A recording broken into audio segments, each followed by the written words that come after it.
piyesta ng Diyos. 1, 2, 3. Isa na namang maligayang araw ng pista ng Diyos na ginaganap every 4 times a year, no? At dito imbitado ang lahat kahit sino. Pero syempre, bago ang lahat, ipapakita muna natin ang mga kapatid na ating nakita. Hello po. Asan ka ng tramo po?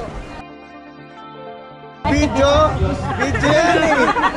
yan eh. Sila yung mga kapatid dito na hindi lang umaga lang nandito sila, kundi kagabi pa sila nagpe-prepare. Talagang grabe yung mga commitment ng mga yan. Talagang elib na elib ako sa kanila. Opo, ngayon lang. May nilakad kasi kami.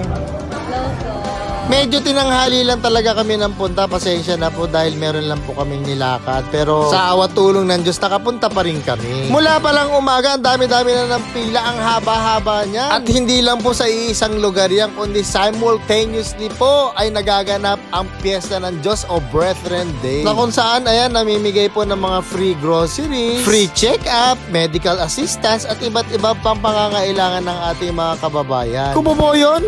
Hindi. Sa iba't ibang bansa rin po ay may mga Brethren Day din pong ginaganap at hindi lang po makakalahin natin ang ating mga tinutulungan. O diba ang saya, no?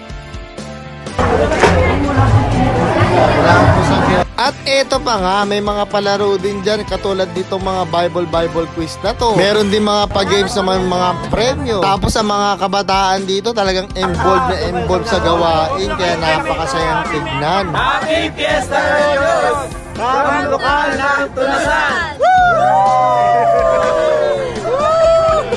Pasensya na po sa sobrang dami din ng mga video greet at saka ng mga shout out. Hindi ko na po nailagay lahat. Pero ang maganda, as much as possible, talagang in-include ko po kayong lahat dito sa video. Lalo na yung mga tawa ng tawa at saka ang saya-saya. Ito pa nga, may nakita akong dalawang bata, hindi pa pala nakakain, kaya binigyan natin sila ng premyo. Pa-premyo. Ano meron dyan?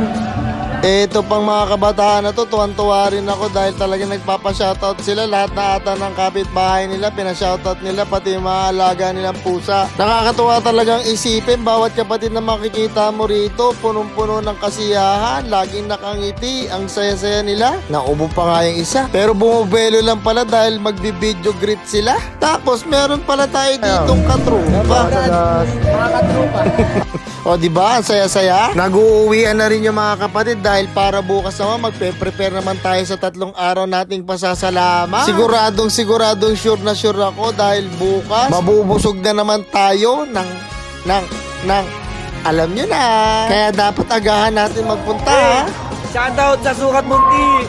Big shoutout nga pala sa lahat ng mga taga-lokal ng NCR South. Lahat ng taga-lokal, lahat ng mga lokal sa NCR South. Ito nga lang ang kinalulungkot ko sa sobrang pag-a-aspire ko makakain ng ice cream. Hindi man lang ako makatikim-tikim, naubusan na naman kami. Pero alam nyo ba, siguro naubos yun dahil sa pagpapakain sa mga bisita. Kaya okay lang dahil mas nakakatuwang magbigay kaysa sa tumatanggap.